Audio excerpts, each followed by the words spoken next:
Hello friends, hope you're well. TechManPat here. Today we're going to unbox this Deebot Ozmo T-8. Yeah, I hope it's not the right T-8. But in any case, robots aren't taking over just yet, unlike Elon Musk. He thinks they've already taken off. Maybe the singularity has already happened.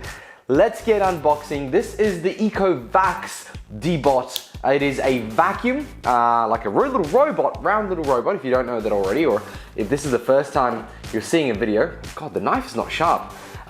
We reviewed a few bits and pieces a little while back. It was the Xiaomi Vac. Let's get this open. And the Xiaomi Vac was really good at the price range, right? It was 400 Australian dollars.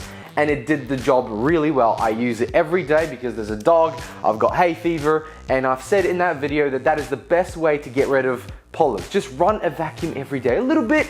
It'll pick up all the sort of bits and pieces and also the little stuff. It did a really good job and my allergies have subsided.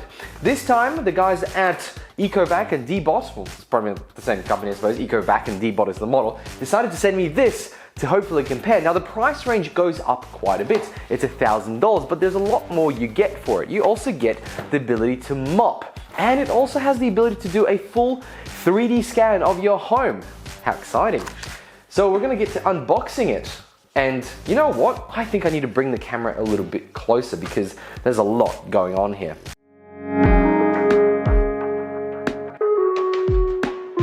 Now this particular Deebot is from the premium range, so I expect good things. And first of all, it's so much heavier than the other robot, obviously because it does a little bit more.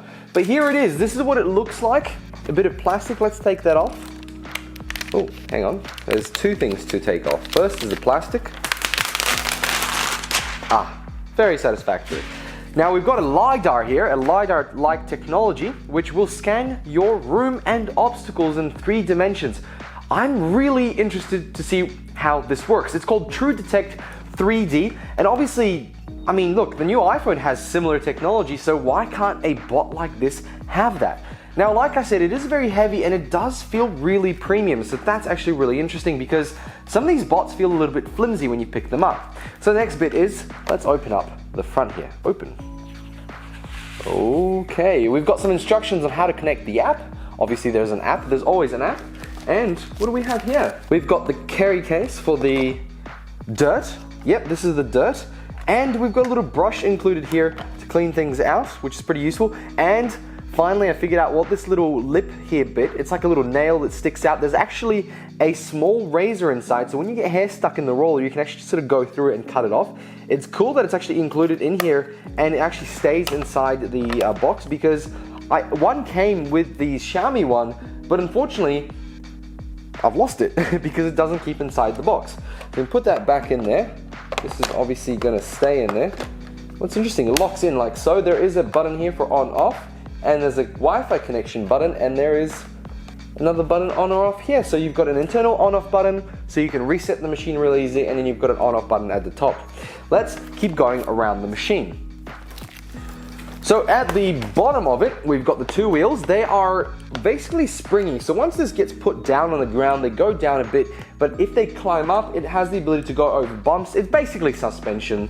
And then we have the little turning bit at the bottom here, which helps with basically navigating the bot and keeping it steady. And we've got the brush right here. Now what I can see is that the brush is what I would call like a tri-bendy brush. The brush goes up and down in shape, so when it picks up, it just sort of brushes over. It has a little rubber grommet here. I don't know how long that will last. I'm hoping it lasts a while. And the whole unit obviously can come out. You can take it out and obviously clean the brush. Let's have a look at that. That's what I mean. The brush is sort of off center and goes around when it spins. Looks like it's quite easy to put back in. Yep, there we go. And then we can put this back in here like so. Is that it? Did I figure it out in first go? No, I haven't. There we go, back and ready to go. We've also got this bit at the back, and I'm gonna untape it in a second, but we've got the charging ports here instead of on the back. So when this climbs onto the charging mechanism, which we'll look at in a moment, it obviously has to go on top of it rather than other bots where it has it on the back and it touches and it's got a little bit of a spring. So this goes on top. And then we've got a brush attachment here for the side to get into the corners. Actually, we've got 2 right under my feet. That's really cool. I'm really keen to see what that is like. Let's get the sides and have a look at what's around it, because this can also mop, and I don't know how it will mop. I'm actually really interested. Maybe it just goes around mopping, like literally has a mop on the bottom. Here we have a little attachment for the water. You can see there's a small pump-like type thing. It obviously presses here and then the water comes out. It says residual water may contain due through quality testing. Okay, so there might be testing water inside. You've got a little bit here to fill it up with the water, and then it just pops back on there. That's a very small water container. I wonder how much mopping it can actually do. Then on the side we have a little tab to pull. What is this? Oh, it's just a safety tab. For the bumper. So obviously, and then on this side here, when it touches a wall, it will know that it's touched it by the bump, just in case.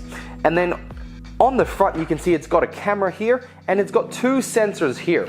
And then must have some sort of sensors in around here and here. Then we've got the exhaust here and an exhaust on this side. My hand is getting very, very sore. It is very heavy. Like I said, I'm impressed by the quality so far. It feels really solid, and I can't believe the plastic is actually really high quality. I'm impressed. So far, so good. Let's see what else is inside the box. We have a mopping attachment, which obviously attaches somehow. This must be the bit that actually cleans it. You can take off. Can you take this off? Yes, it's just a Velcro strip that you can take off, and you should be able to put that through the wash and clean it. You're gonna get a full review of this device once I actually get to use it and figure it out, because a lot of these parts, I wonder how often you have to swap them. Is it one of those things where you can just press and forget about it? Because that's what I really like about the little vacuums. You can just sort of forget about it. It'll do its thing, empty it once a day. We'll see how that goes.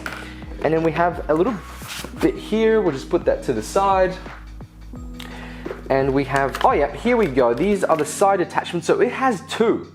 That's really cool. The other one only had 1, and I've seen most have only 1, but the fact that there's 2 and they're colored, obviously, to match the bottom of it is impressive. I wonder how that's going to work. Obviously, it'll go around. That means that if it's doing something from the left-hand side, it can still use it instead of just the right-hand side, which is the problem with most other bots, is they can only sort of go one way. They can only always do the right-hand side of a wall, and they have to always turn around. This one seems to be able to just do both sides, which hopefully will make the time more efficient and maybe finish the cleaning of the house quicker. And the good thing is all my times on the Xiaomi are saved, and I can look back how long it took to clean the whole house versus what this one will do, because this is double the amount of money, actually double and more. More boxes, more empty boxes. No, we've got something in here. We've got the power cable, and we've got the actual charging station. Wow, that is very, very small.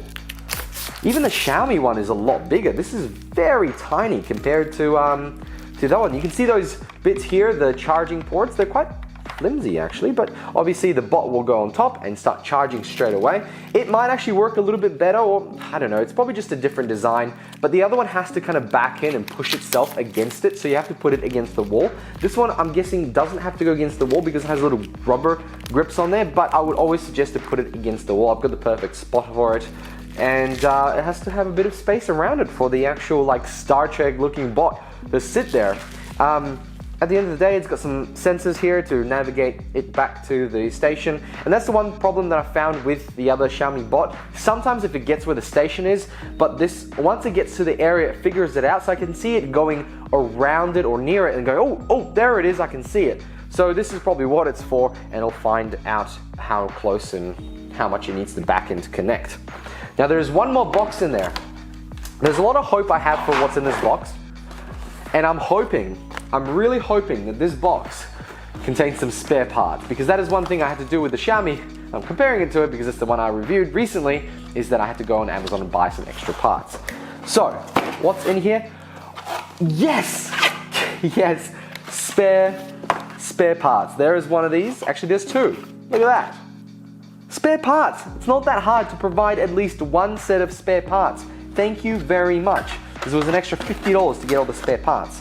What else we have in here? We have some cleaning pads, spare ones, so there's a multitude of them for the bottom of this. They're a little bit different than the blue one. There might be a drying one. We have a spare filter. Yes, you go through filters in about 6 months or so. That's what I found. Especially if you have a dog that brings in a lot of dust and pollen. Every 6 months, I would suggest swapping out.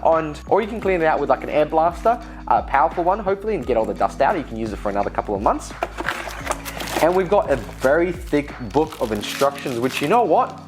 I don't think I'll read. No, Deebot, I will read this. You've put a lot of effort into this. I'm really excited to see it. So, friends, thank you very much for jumping in and watching this unboxing. This is exciting. I like this sort of stuff. It's technology that's in your home, making your home smarter and a little bit more efficient. You know, if you're working all day and you know, you come home, why can't you buy one of these and at least have the house vacuumed? I think that's only fair. At the end of the day, if you were to pay a cleaner to do that job, then again, a cleaner would clean more. But nonetheless, a vacuum a day keeps the hay fever away. Look at that, there it is. It's nicely angled downwards. I'll put them on, they will spin. Friends, thank you very much for watching. Hope you enjoyed this video. Make sure to like and subscribe to not miss out on the review of this full Deebot T-8. Yeah, is it T-8? I'm pretty sure it's Terminator 8 or T-8 or something else. Let me know in the comments below. Thanks for watching. Like and subscribe. Bye!